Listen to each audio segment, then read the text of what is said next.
Hi hello வணக்கம் நண்பர்களே. புளி நம்ம சாப்பிடக்கூடியது, ஆனா புளிப்பா இருக்கும். இந்த புளி ஆப்பிரிக்காவை பூர்வீகமாக கொண்டது.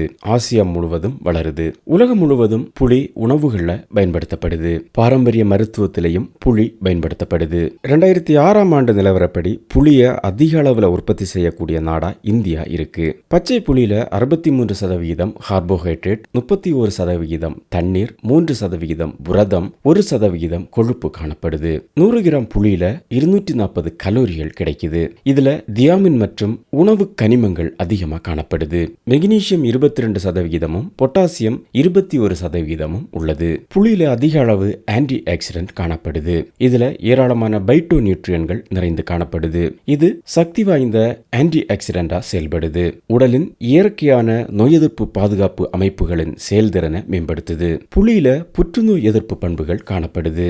இதய ஆரோக்கியம் மற்றும் கொலஸ்ட்ராலை குறைக்க உதவுது புளி. இதுல பாலிஃபினால்கள் மற்றும் பிளேவனாய்டுகள் நிறைந்து காணப்படுவதால எல்டிஎல் கொழுப்பை குறைக்குது, ஹெச்டிஎல் கொழுப்பை அதிகரிக்குது. இதனால பெருந்தமனி தடிப்பு தோல் அழற்சியின் அபாயத்தை குறைக்குது. இது உயர் இரத்த அழுத்த எதிர்ப்பு விளைவுகளை கொண்டிருக்கு. இதனால டயஸ்டாலிக் இரத்த அழுத்தத்தை குறைக்குது. கல்லீரலுக்கு பாதுகாப்பு கொடுக்குது புளி. இதுல புரோசியானிடின்கள் எனப்படக்கூடிய ஆன்டி ஆக்சிடென்ட் காணப்படுது.